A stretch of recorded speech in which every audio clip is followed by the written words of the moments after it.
I got back from a 3-week business trip to Munich 2 weeks early and decided not to tell my wife. I pictured the movie moment. Me at the door with a grin, her surprised and crying happy tears. I even practiced a stupid line in the Frankfurt airport.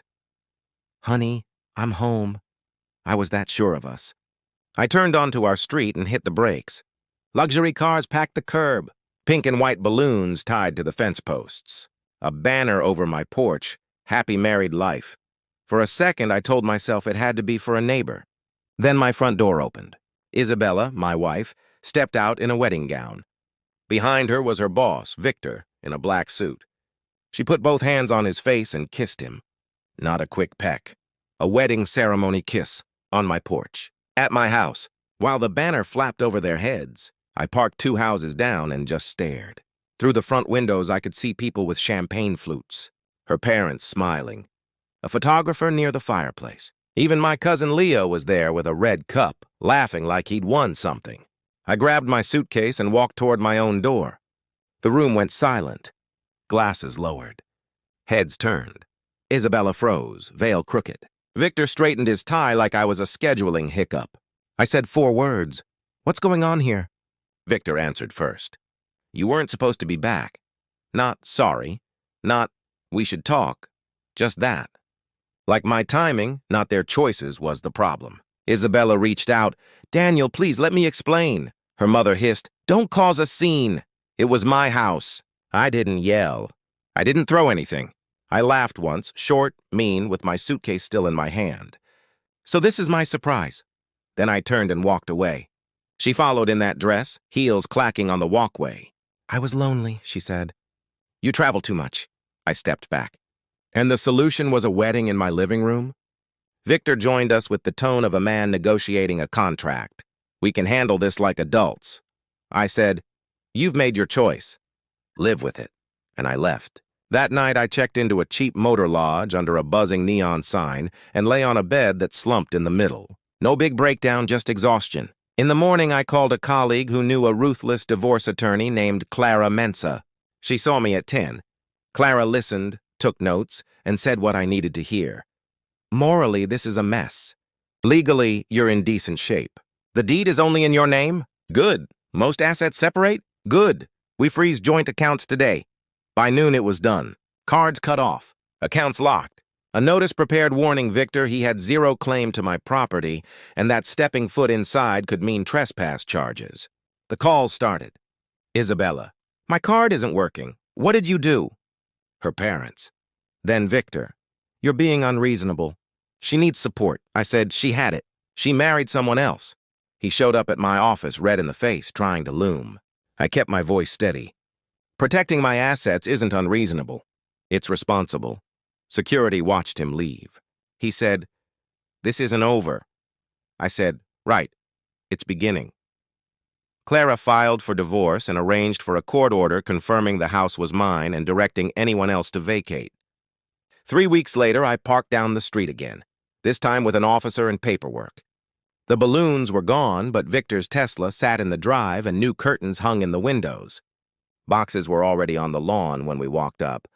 The officer explained the order calmly. Victor argued, "We live here," and waved at the neighborhood like it would vote him owner. "Sir, you don't," the officer said. Isabella held the wedding dress against her chest and wouldn't meet my eyes. "Daniel, can't we work something out?" I told her the truth.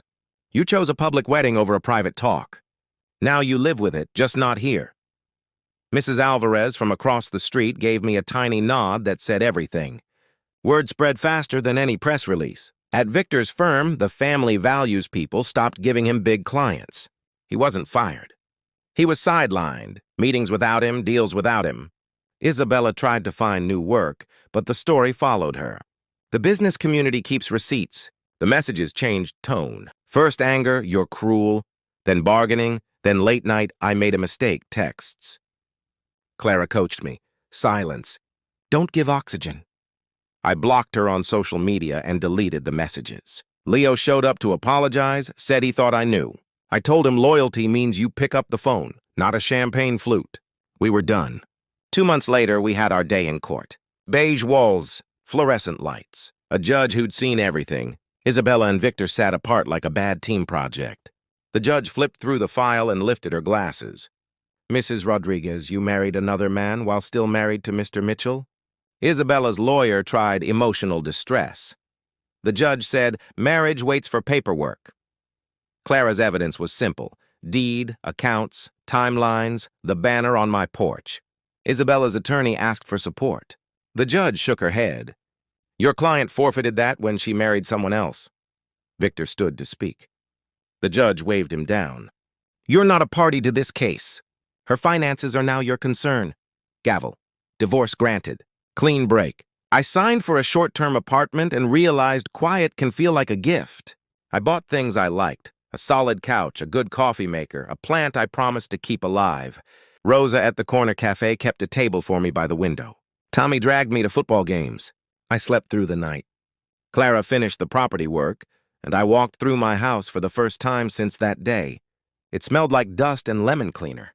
The wedding banners tape had left faint rectangles on the porch posts. In the living room, the indents of furniture were still in the rug, like chalk outlines. I listed the house with a no-nonsense agent and didn't try to make it sentimental. It's wood, wires, paint. Home is the life inside it. According to the neighborhood grapevine, Isabella and Victor split 2 months after the decree. Bills, reputations, and silence do their work.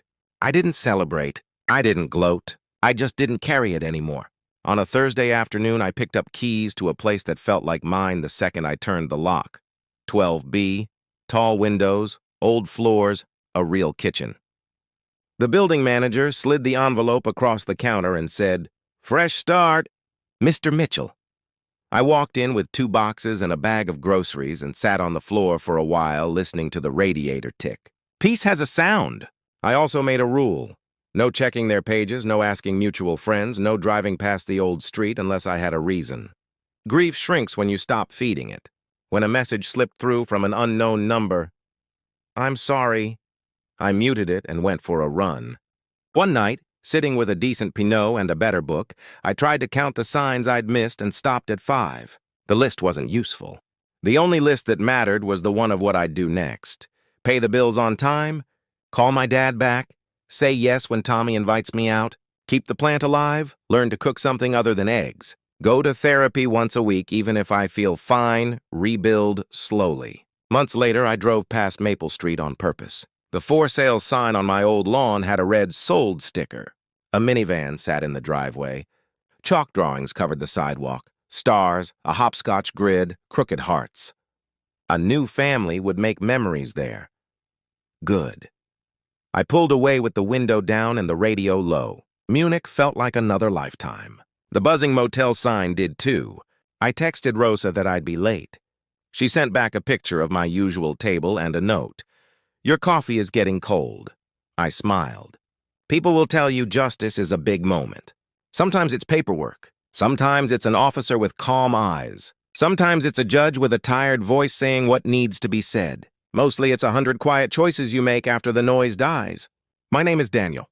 I came home early to a banner on my porch that wasn't for me. I lost a house and found a life. The keys in my pocket open a door that belongs to me, and the person on the other side is someone I can stand to be.